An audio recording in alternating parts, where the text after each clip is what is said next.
There's 3 ways that you get to be part of missions. 3 ways. Number 1 is by praying for people.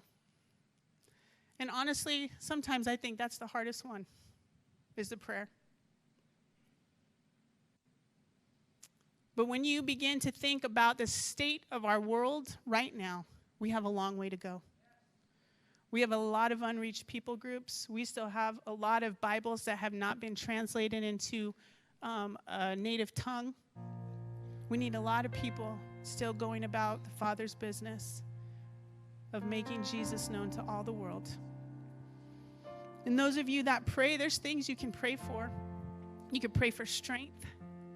You can pray for open doors of opportunity for people that are serving overseas, even here at home. You can pray for their finances. You don't get to work when you're overseas. You literally, every month, are waiting to see if your support comes in. It's living by faith. You could pray for their health while they're there. You could pray for their safety. We have a good friend, him and his wife, we've known for many, many years. They're amazing, amazing couple. They have served in some of the strongest, hardest locations around the world. And right now, God asked them to come back to the U.S. and serve on a university campus. And they're at one of the older schools on the East Coast. And the enemy's been working overtime, trying to just shut them down. It is nothing that they are not prepared to fight for, let me tell you that. But at the same time, they need your prayers. And one of the things they wrote the other day, they said, the enemy is certainly on the move, attacking a generation that carries a minimal understanding of his intentions. We got to make him known. We got to make him known. Other area is to give. Like I said, I think this is easier than praying sometimes.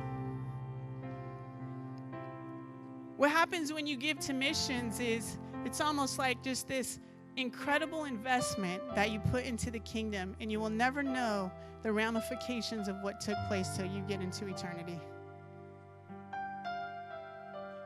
And you say, you know what? I don't need this Starbucks today. I don't need that $5, $6 drink. I'm just going to give it to missions. I really don't need to buy that. That was just kind of a luxury thing. I can use that $100 and just give it to missions. We try to teach our children from a young age that we're givers. We're givers. God blessed us with a lot of things. But in return, we have to help other people know Jesus. So we give. We give.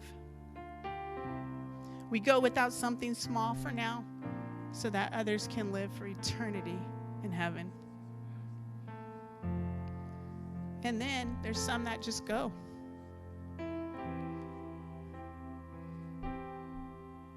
And that's all of us. That's all of us. When you walk out these doors today and you get home, I told you Thanksgiving and Christmas is coming. Families can be fun, and they can also be crazy. But there's always somebody that needs Jesus. And you get to go. That's what you get to do. You get to go. You get to go and be the example of Christ to all those around you. You know, you may be the only representation somebody gets to see of who Jesus really is. Tell you what, they've seen a lot of bad examples because the bad ones make the news. Oh, another pastor fell. Oh, another church did this. Oh, this happened. But you could be the good example. And you can go and say, he's changed me, and he can change you.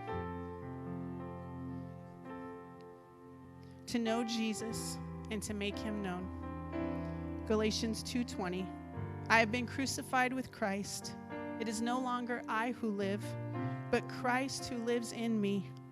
And the life I now live in the flesh, I live by faith in the Son of God, who loved me and gave himself for me. Gave himself for me and for all those around me.